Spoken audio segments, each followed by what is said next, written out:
My girlfriend demanded I co-sign for her new apartment. Prove you're committed. I replied, no problem. Then I sent her landlord the video of her bragging about trashing her last place. An hour later, her application was denied and she was frantically texting me. I, 29 male, have been with my girlfriend, Jenna, 27, for a little over a year. It's been nice, easy. She's beautiful, funny, and for the most part, we get along great. But there have always been these little moments, these tiny red flags that fluttered in the corner of my eye. A comment about how her friend's boyfriend just bought her a Cartier bracelet. The way she talked about her old jobs always ending with how the boss was an idiot or her co-workers were jealous. A general sense that the world owed her something a little bit better than what she had. I have a decent job in data analysis. I'm not rich, but I'm stable. I have a good credit score, savings, a 401k. I'm a planner. Jenna is not. She works in marketing, but bounces from freelance gig to freelance gig. Her finances are what you might call aspirational. Last week, she told me she had to move out of her current place. Her roommate is getting married.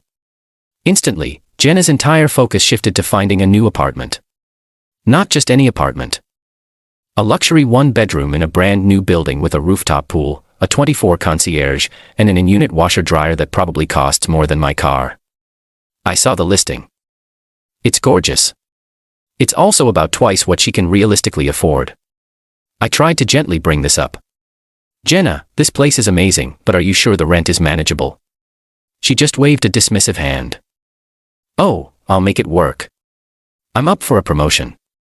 I've been hearing about this phantom promotion for 6 months. The conversation I'd been dreading came last night. We were at my place, making dinner. She was scrolling through pictures of the apartment on her phone, sighed dramatically, and looked at me with those wide pleading eyes. Babe, she started, and I could already feel my stomach tighten.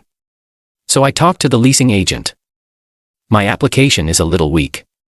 What do you mean weak? I asked, stirring the pasta like my life depended on it. Well, my income isn't consistent enough for them and my credit is okay.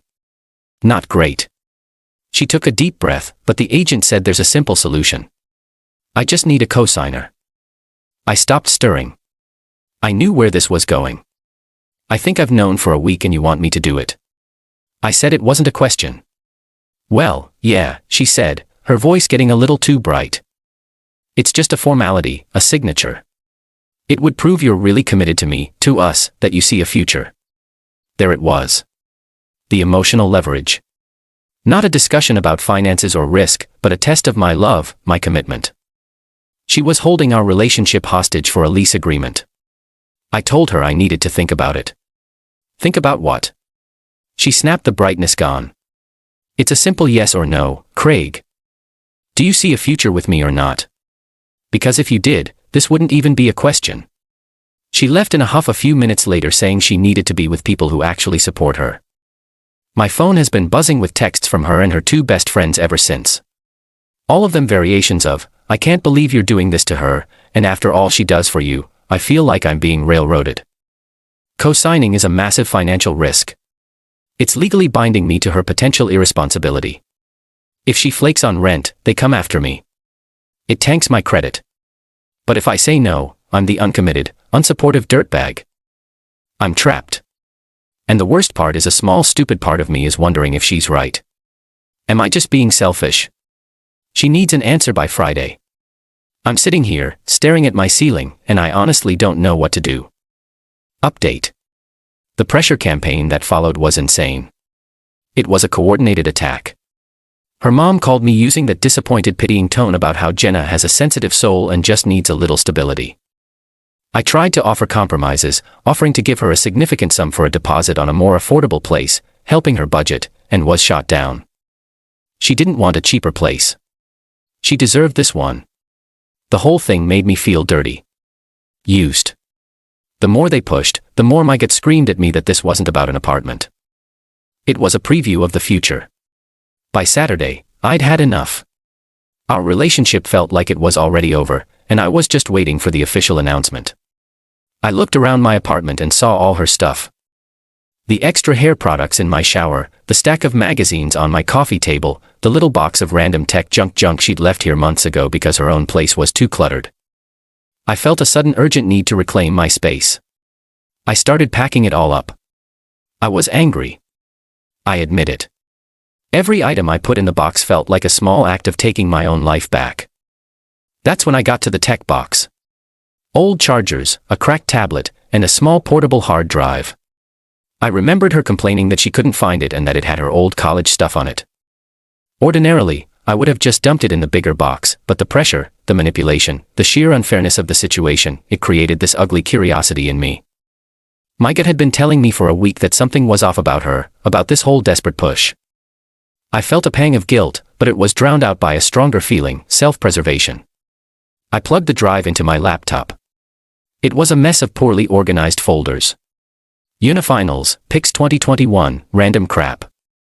I clicked on a folder named April 22. It was mostly photos, brunches, parties, the usual. But there were about a dozen video files with generic phone-generated names like img4130.mov. I clicked on the first one. It was just a blurry video of a cat. The next was her and her friends at a bar. I almost gave up. Then I saw a thumbnail for img4135.mov. It was a shot of a messy empty room with cardboard boxes. It looked like a move-out. I clicked it. The video opened on Jenna's face flushed from wine, a wicked grin plastered across it.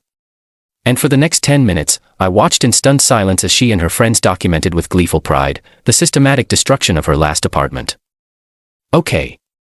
So, she slurred, that piece of trash landlord thinks he can keep my security deposit. Game on. I watched them pour a huge container of craft glitter into an air vent. I watched her friend pour bacon grease down the kitchen sink. I watched Jenna herself drag a heavy chair across the hardwood floors, leaving a deep, ugly scratch, winking as she said, "Good thing the rug covers that." They even left raw shrimp inside the curtain rods. It wasn't just the acts themselves. It was the joy they took in it. The laughter, the pride. The video ended with her raising a bottle of rose. "Cheers to never paying for your own mistakes," she said. My blood ran cold. This was the sensitive soul her mother was talking about. This was the woman who wanted my name, my credit, my entire financial stability tied to hers. The last piece of the puzzle clicked into place. The entitlement, the casual attitude toward money, the belief that she deserved the best. It all stemmed from this core belief that rules and consequences were for other people. I downloaded the video. I sat there for a long time. The glow of the laptop on my face. The anxiety was gone. The confusion was gone. All that was left was a cold, hard clarity. I knew what I had to do. Update 2.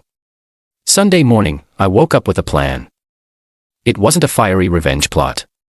It felt more like a necessary if unpleasant business transaction. I went to the luxury apartments website, found the name of the parent property management company, and then used LinkedIn to find the profile of the regional property manager. It took about 20 minutes of clever searching to figure out their corporate email format. At 9:30 a.m., I sent a very calm, very professional email. Subject: Information regarding application for App 14B Jenna. Good morning. My name is Craig. I was listed as a potential co-signer on an application for the above unit by my girlfriend, Jenna. In the process of considering this significant financial commitment, I discovered information that I believe is critically relevant to her tenancy fiduciary responsibility to share this with you, as I would not want my own property treated in this manner. The attached video file provides the necessary context. Sincerely, Craig. I attached the img4135.movie file. I hit send, and then nothing. The hour later, glorious victory I might have fantasized about didn't happen. All of Monday passed in silence. My sent email just sat there. Jenna, meanwhile, was texting me. Her tone having shifted from angry to condescendingly optimistic. Got a call from the leasing office. They're just waiting on the final background check. You're missing out on celebrating with me. My stomach was in knots. Did the manager delete my email? Did it go to spam? Was I about to be legally tied to this person because a stranger didn't check their email? I spent the whole day tense, jumping every time my phone buzzed. The call came Tuesday afternoon, not from Jenna, but from my own phone buzzing with her name. I let it go to voicemail, then the texts began. This time they were different. Not immediate rage, but confusion. The agent just called me. She said there was an issue with my application and the regional manager was reviewing it. What does that even mean? An hour later, the real barrage hit. They denied it. They said based on newly discovered information, they were withdrawing the offer. What did you do? They wouldn't say anything else. Just that the decision was final. This has to be you. You sabotaged me. You are a psycho. You will regret this. I swear to God you will pay for this. I read the messages and the knot in my stomach finally, slowly began to unwind. It wasn't a triumphant feeling. It was the grim relief of a crisis averted. Update 3. The fallout was messier than I expected. Jenna didn't just get angry, she got vindictive. She and her mother showed up at my apartment on Sunday. I saw them through the peephole and put the chain on before opening the door. The confrontation was exactly as unhinged as you'd imagine. First tears, it was just a joke. We were drunk. Then admissions. That landlord was a jerk. He deserved it. And finally, the demand. You owe me, Jenna stated, her face cold and blotchy. You owe me $10,000 for the emotional distress and for humiliating me. I told them both to leave. Her mother threatened me with a lawsuit for slander. I calmly explained the difference between slander and sharing factual evidence. I closed the door on them screaming. I thought that would be the end of it. It wasn't. 2 days later, I got a call from an unknown number. I answered, and a polite but firm voice identified himself as an officer with the local police department. My blood turned to ice. Sir, he said, we've received a complaint from a Miss Jenna, her last name. She's alleging that you are harassing her, and that you are in possession of a piece of her stolen property, a hard drive. I could barely breathe. This was her move, a bogus police report. I took a deep breath and forced myself to sound as calm and reasonable as possible. Officer, I said, I can explain the situation. The hard drive was left at my apartment, which I can prove with text messages. The harassment claim is retaliation. She's upset because I refused to co-sign an apartment lease for her, and I can explain why I refused. Okay, the officer said, sounding weary, like this was already the 10th ridiculous domestic dispute he'd handled that day. The reason I refused, I continued, is that I discovered evidence that she intentionally and maliciously caused thousands of dollars in damages to a previous rental property. I have a video of her bragging about it. I sent it to the property manager of the new apartment. That's what this is about. She's not being harassed. She's facing consequences. There was a long pause on the other end of the line. A video? He finally asked. Yes, sir. I'd be happy to come down to the station and show it to you. Another pause, then a heavy sigh. Sir, listen. We're not getting involved in your breakup. Tell her to stop contacting you. You stop contacting her. If she shows up at your door again, call us. But this stolen property claim over a hard drive left at your place isn't going anywhere. Have a good day. He hung up. I stood there, phone in my hand, shaking. She had actually tried to get me arrested. The sheer malice of it solidified everything. This wasn't a bad girlfriend. This was a bad person. The last shred of sympathy I had for her evaporated. Final update. After the police call, I knew I had to do something to protect myself. Her attempted extortion and filing a false police report crossed a line. This wasn't about revenge anymore. It was about ending this. I wrestled with it for a day, but I knew who I had to call. I called Jenna's mom. She started in immediately, accusing me of traumatizing her daughter. I let her talk. When she finally ran out of steam, I spoke. Mrs. her last name, I said, my voice quiet. I am not calling to argue. I'm calling because Jenna came to my home and tried to extort me for $10,000. And when that didn't work, she filed a false police report against me for theft. I spoke with an officer yesterday. This has gone too far. She's just upset, she insisted, though with less conviction this time. She's committing crimes, I countered. And I think you need to understand the full context of why she's so upset. You need to understand why I refused to tie my name to her. I am going to send you an email. The file attached is the video from the hard drive she left at my apartment. Watch it. Then you can decide if I'm the monster here. I hung up and sent the email. The effect wasn't immediate. There was no tearful, apologetic phone call. There was just silence. But through a mutual acquaintance, I started to hear things.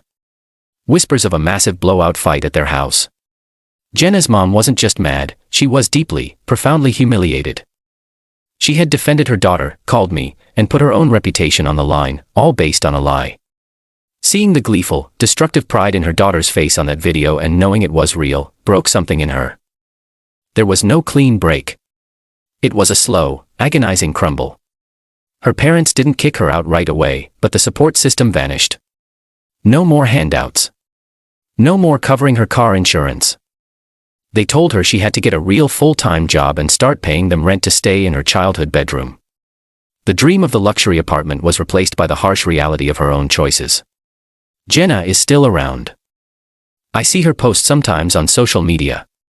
The curated brunch photos are gone, replaced by angry, vague rants about fake people and life being unfair. She got a job working at a cell phone kiosk in a mall. She had to sell her car. She moved out of her parents' house last week into a dingy room for rent situation she shares with 2 other people. Seeing her downfall doesn't bring me joy. It's actually kind of pathetic. It's the sad inevitable trajectory of a life built on deceit when the lies finally stop working. There's no glamour in it. I'm left with a profound sense of relief, but it's tinged with sadness for the person I thought I knew. The experience forced me to grow a spine I didn't know I had. I learned that no is a complete sentence, and that protecting your own future isn't selfish. The justice wasn't a cinematic explosion. It was the slow, quiet, and unavoidable process of gravity taking over, and I am finally truly at peace.